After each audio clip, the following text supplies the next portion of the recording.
नगर परिषद नगरपंचायत मतदानावर टांगती तलवार 40 नगर परिषद आणि 17 नगरपंचायतीमध्ये आरक्षणाची मर्यादा 50% वर ओलांडली। सुप्रीम कोर्टामध्ये आज सुनावणी।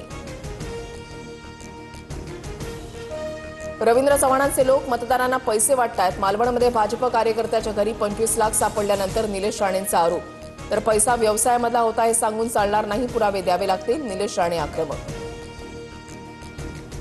भाजपकडून पैसे वाटप होत असल्याचे आरोप खोटे। 2 तारखेपर्यंत मला युती टिकवायची आहे, नंतर उत्तर देईल, रवींद्र चव्हाणांची प्रतिक्रिया।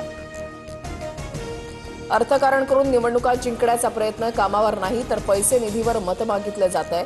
पैसे किती द्यायचे यासाठी चढाओढ सुरू, शरद पवारांची सत्ताधाऱ्यांवर टीका। निलेश राणेंनी धाड टाकलेल्या विजय केनवडेकरांच्या घरी नितेश राणेंची भेट। भाजप विकासाच्या अजेंड्यावर निवडणूक लढते, पैसे वाटपाची गरज नाही, नितेश राणेंचं प्रत्युत्तर।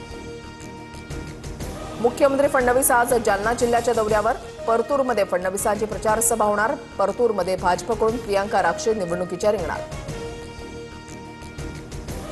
महाराष्ट्राचे मुख्यमंत्री देवेंद्र फडणवीस गजनी आहेत। काँग्रेस प्रदेशाध्यक्ष हर्षवर्धन सपकाळांची फडणवीसांवर टीका।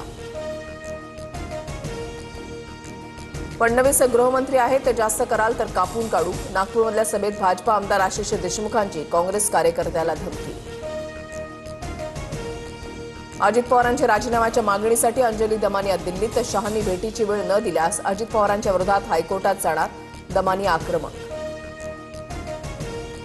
100 पोलीस माझ्या घरामध्ये घुसले, संतोष बांगर यांचा दावा। तर दावा केलेले लोकप्रतिनिधींच्या घरी आम्ही गेलो नव्हतो, बांगरांचा दावा हिंगोली पोलिसांनी फेटाळला। ज्यांना माल कमवायचा आहे ते कल्याण करणार नाहीत। हिंगोलीच्या सभेतून नाव न घेता फडणवीसांचा बांगर यांच्यावर निशाणा। तर संतोष बांगरांनी 50 खोके घेतले, भाजपच्या तानाजी मुटकुळेंचा दावा। लक्ष्मीचा अर्थ फक्त नोटा नाही तर लक्ष्मी आई बहिणींचंही नाव असतं। लक्ष्मीच्या विधानावरून स्पष्टीकरण देताना गुलाबराव पाटलांच्या वक्तव्यानं नवाबाद। कुठल्याही आमिषाला बळी पडू नका, विरोधकांकडून आहे ते घ्या, पण बटण मात्र कमळाचा दावा। जळगावमधल्या सभेत बोलताना गिरीश महाजनांचं वक्तव्य।